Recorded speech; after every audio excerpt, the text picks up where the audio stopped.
Bonjour et bienvenue dans votre édition du 16 février. À la une, l'internat Favre ne fermera pas ses portes. Après de longues négociations avec la ville de Lyon, l'État s'engage à financer l'établissement jusqu'en 2014.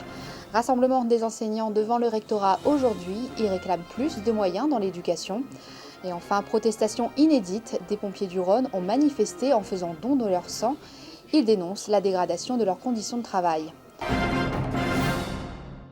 Un sursis pour l'internat Favre dans le 4e arrondissement de Lyon. L'établissement menacé de fermeture restera ouvert au moins jusqu'en 2014. L'État s'est engagé à continuer à verser les subventions, mais le budget revu à la baisse risque d'affecter les conditions d'accueil. Les explications avec Dimitri Wetzel et Morgane Rousse. En septembre 2011, l'internat Favre accueillera une soixantaine d'élèves maximum contre 72 jusqu'à présent. Après un an de tractation avec la ville de Lyon, l'État poursuit finalement le versement de subventions pour les 4 prochaines années.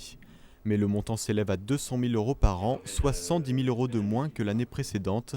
Une nouvelle condition financière qui bouscule les modalités d'admission.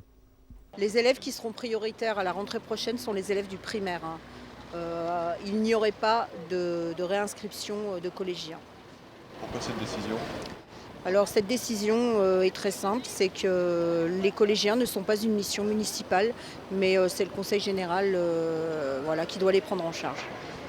Conseil général qui ne reconnaît pas la mission de prévention de l'internat Favre, d'où une subvention de 40 000 € jugée insuffisante. En effet, l'internat permet aux enfants à problème d'aller dans une autre école éloignée des quartiers où ils vivent, une mission différente à celle menée par les internats d'excellence et de réinsertion. La réponse écrite du Conseil général indique qu'ils veulent se concentrer sur les internats d'excellence et de réinsertion scolaire. Les internats d'excellence ou de réinsertion scolaire sont dans la réparation.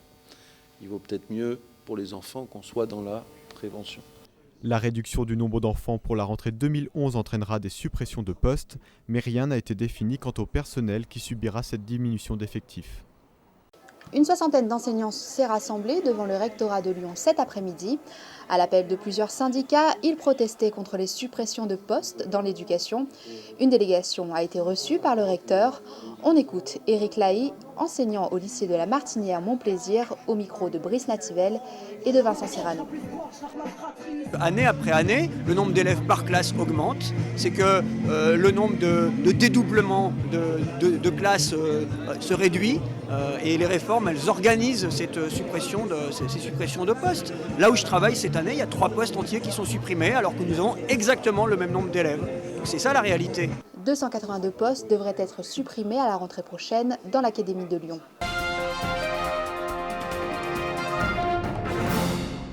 L'hypothèse criminelle privilégiée dans l'enquête sur la disparition de la joggeuse près de Toulouse, des effets personnels et des traces de sang ont été retrouvés selon le parquet.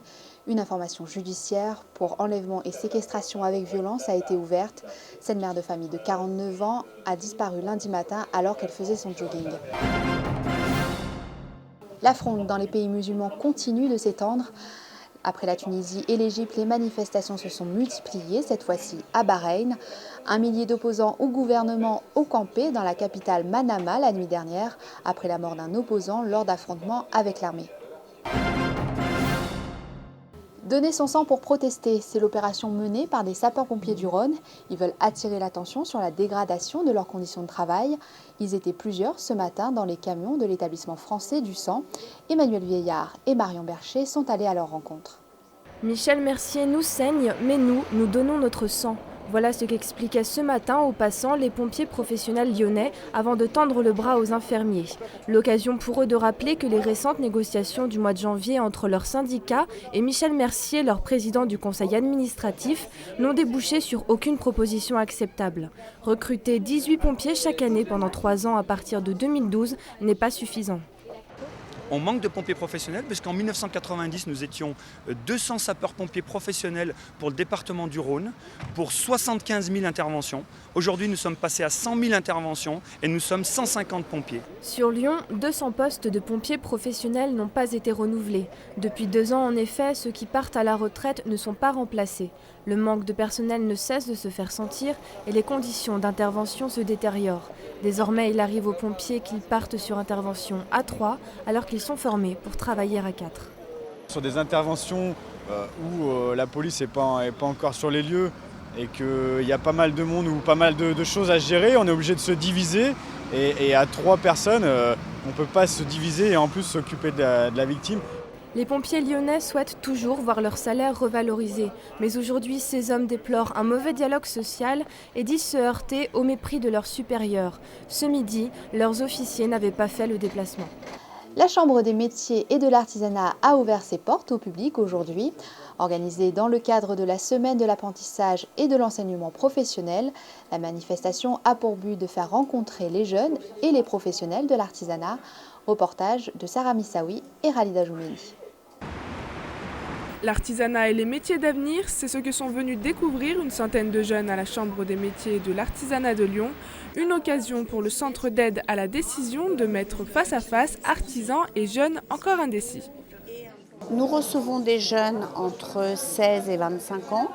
Alors ces jeunes, ce sont soit des scolaires, des jeunes qui sont souvent en fin de 3e par exemple, et qui souhaitent s'orienter vers la voie professionnelle.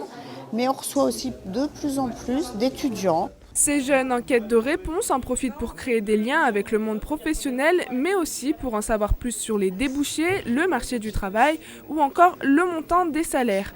Une aubaine pour les professeurs des centres de formation et d'apprentissage et des autres établissements scolaires. Ils viennent chercher à être guidés, si c'est possible, avoir des informations. Parce que bon, quand on ressort d'une formation comme ça, au bout de 2 ans, on est un peu perdu. Il faut qu'il y ait des déclics. Et ces déclics-là, il faut aller les chercher un peu partout, on ne sait pas. La prochaine journée d'information est prévue mardi au cinéma. 400 collégiens participeront à la projection d'un film présentant 510 métiers et savoir-faire de l'artisanat. L'artisanat, un métier d'avenir pour les jeunes. 200 000 personnes ont été formées l'année dernière au métier du bâtiment ou encore de l'alimentation.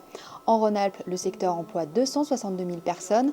Les formations séduisent de plus en plus, notamment dans le bâtiment. Clément Fayolle et Gary Grenier se sont rendus dans un centre de formation à Villeurbanne. Donc là, on est effectivement dans l'atelier décoration. Accompagnés de leurs parents, ils sont nombreux à avoir profité de cette journée de portes ouvertes des compagnons du Tour de France. Au programme, visite des ateliers et rencontres avec les tuteurs. Comme il ne veut pas continuer ses études en seconde et tout, alors donc il faut bien trouver une filière et ça lui intéresser tout ce qui est manuel. Le compagnonnage a des airs d'ordre de chevalerie. Si vous y entrez demain, vous devrez, une fois formé, prendre la route pendant 2 ans et réaliser un chef-d'œuvre pour devenir aspirant. Ensuite, pour devenir compagnon, il faut attendre 2 ou 3 ans de plus et une autre œuvre d'exception. 5 ans de vadrouille, c'est parfois beaucoup. Je trouve que c'est très bien pour des jeunes, pour des gens comme moi qui ont déjà vécu pas mal de choses. Ça ne m'intéresse pas d'aller en internat à mon âge. Après, je pense que si je l'avais fait en sortant du bac, ça m'aurait vraiment plu.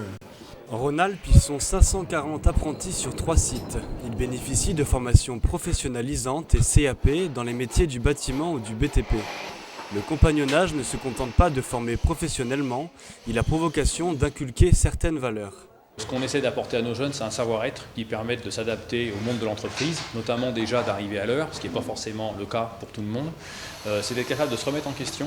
Le seul critère, c'est un critère d'avoir choisi ce métier, d'avoir envie d'en vivre et de vouloir s'éclater. Les 3 sites de la région devraient être centralisés d'ici 2013. C'est une bonne nouvelle pour l'équipe pédagogique. Ici, il commençait à manquer de place.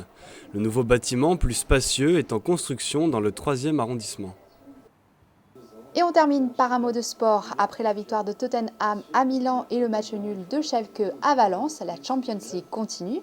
À l'affiche des 8e de finale aller ce soir, Arsenal reçoit le FC Barcelone. Dans l'autre rencontre, l'AS Roma sera opposé aux Ukrainiens du Shakhtar Donetsk. Coup d'envoi à 20h45. C'est la fin de votre journal. Rendez-vous dès demain pour une nouvelle édition. Bonne soirée sur Télé ISCPA.